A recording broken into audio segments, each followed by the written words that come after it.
আসসালামু আলাইকুম প্রিয় ফেসবুক বন্ধুরা।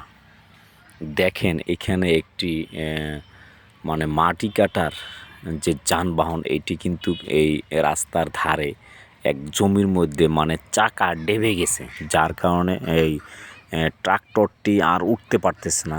হ্যাঁ, খুব চেষ্টা করতেছে কিন্তু কোনো ক্রমেই সে উঠতে পারতেছে না। তো এখন পরবর্তীতে দেখেন ওই যে মাটি কাটার যে যন্ত্রাংশটি তিনি সেই যন্ত্রাংশটি নিয়ে আসতেছেন, হয়তো এটা দিয়ে ধাক্কা মারবেন। ধাক্কা মারলে হয়তোবা যদি ওঠে তাহলে হয়তোবা ট্রাক্টরটি মানে তখন মানে কি কয় আপনার রাস্তায় উঠে পড়বে। হ্যাঁ, রাস্তায় উঠে পড়বে। দেখেন এই যে সংযোগ হচ্ছে, সম্ভবত এখন একটা ধাক্কা মারবেন, উঠে যাবে ইনশাআল্লাহ। হ্যাঁ, দেখেন এই যে শুরু হয়ে গেছে, দেখেন কি স্পিডে তিনি ধাক্কা দিচ্ছেন ট্রাক্টরটি, এবং ড্রাইভার সাহেবও কিন্তু খুব জোরে গাড়ি চালাচ্ছেন। উঠে যাবে ইনশাআল্লাহ। এই দেখেন এই যে উঠে গেছে এই যে লাশ পর্যন্ত কিন্তু উঠেই গেল। আসলে তাহলে এই যন্ত্রাংশটির মানে কী ধরনের শক্তি হতে পারে তা আপনারাই নিজেরাই বিচার করে দেখেন।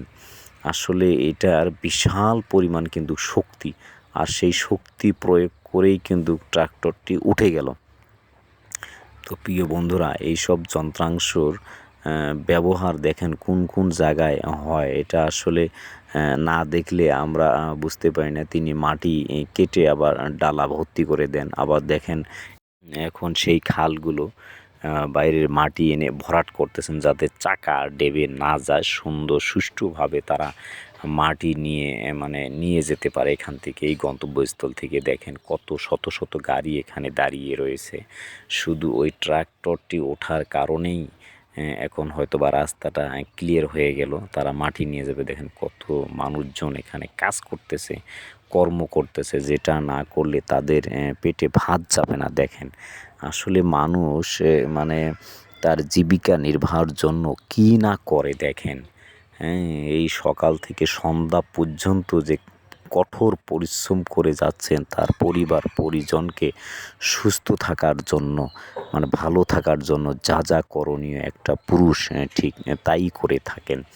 আসলে প্রিয় বন্ধুরা, এর মূল্য মানে কে দিবে বলেন? দেখেন এই যে কাজ করে যাচ্ছে, এখন এই রাস্তাটা মেরামত করে সচল করার উপযোগী করবে, তারপরে হয়তো বা এখানে দিয়ে ওই ট্রাক্টরগুলি চলাচল করবে। তো প্রিয় বন্ধুরা, সবাই ভালো